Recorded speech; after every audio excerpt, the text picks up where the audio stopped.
Mr. President, tear down this wall. Words that many would encourage this current American administration to take to heart.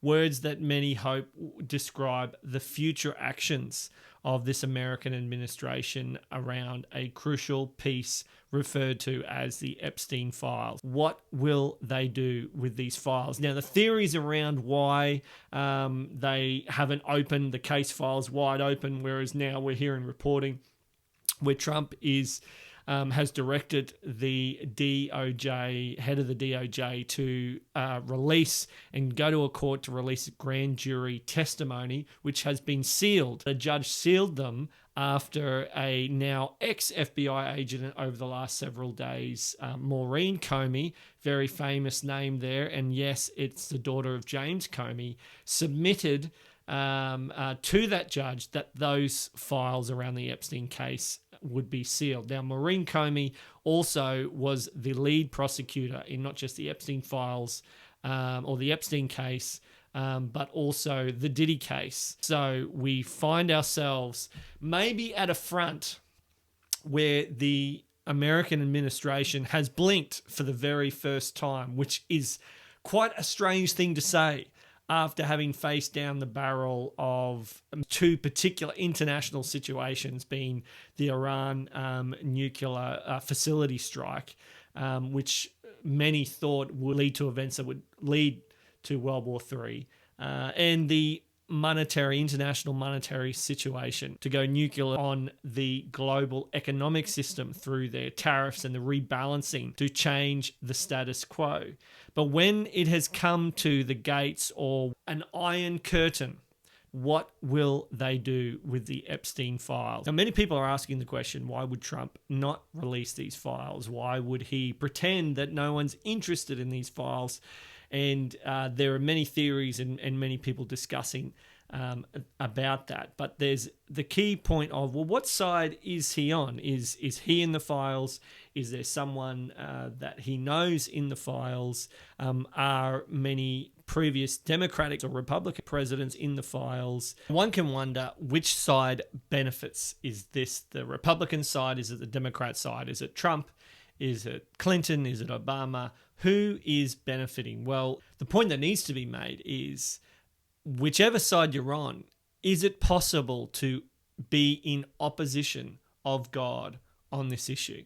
You see, there's this great story known in the Bible, story of Joshua, which takes place right before a battle that Israel has to fight. And Joshua is overseeing the ground that they're going to look to take. He realizes someone is standing in his midst or beside him, and immediately he asks the question, are you for me or against me? And the being lets him know that he is neither. He is the commander of the army of God. What this story portrays is that there are sides in any given human conflict, but the real question is, are you on God's side? And in these Epstein situations to do with the files and the release, the key question is, are you on God's side with this? Well, what would be the attitude of God?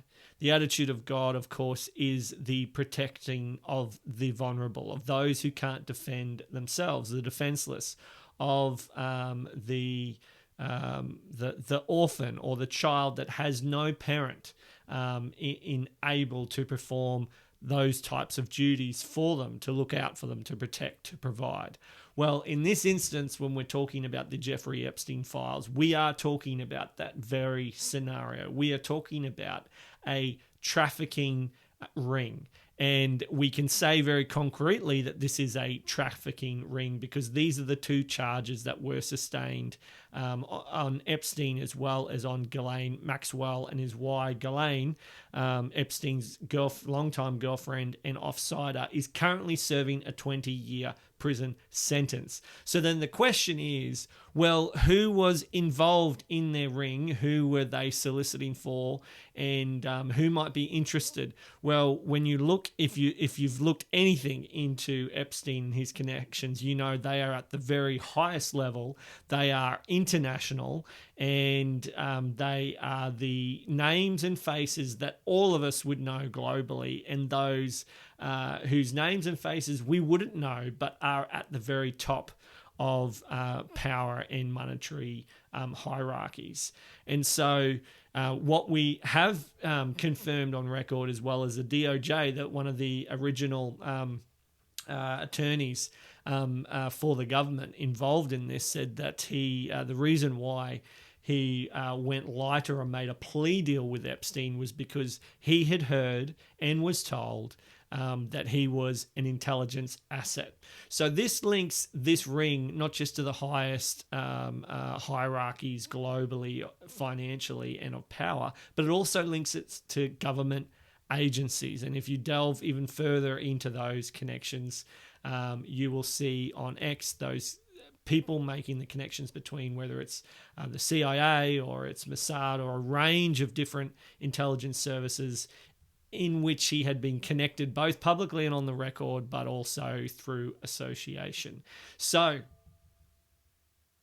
if we have, as individuals or as the person with most power amongst us in a society, like a president, if we have the courage to go against the grain, either in terms of high-stakes military scenarios or in high-stakes monetary global financial system scenario, then if we were to shrink back when it comes to the elemental justice of looking out for the orphan, looking out for the powerless and the defenseless within our nation, the most vulnerable like children, if we were to shrink back from that battle, then none of all the other elements matter. The very moral fiber of a leader, the very moral fiber of a CEO, the very moral fiber of me or your neighbor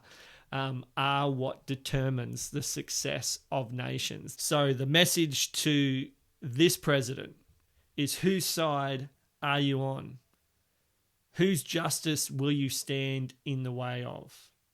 And will you withhold justice to those who are most in need of it, not just in the past, but currently right now, as the sex trafficking trade is one of the largest in the American economy. If you haven't seen The Sound of Freedom, do check that out. We're talking multiple billions of dollars.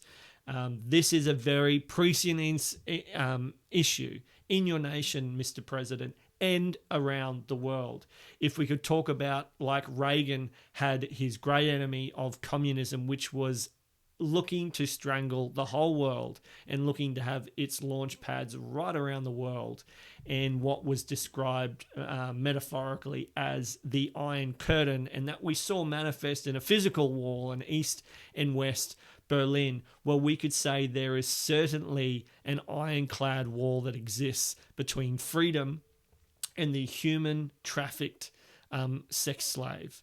And we would say to you and all those of good faith, freedom, and good conscience say to you, Mr. President, tear down this wall.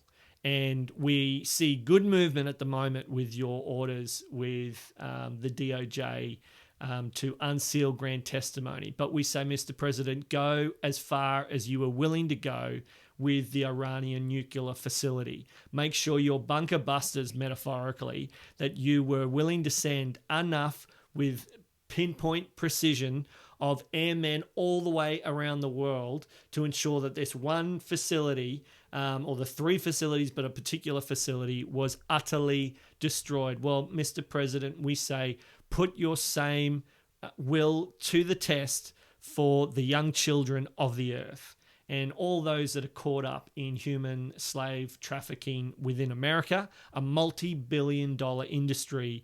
But I'm sure we would find that the leader in the presidency tear down this wall, Mr. President.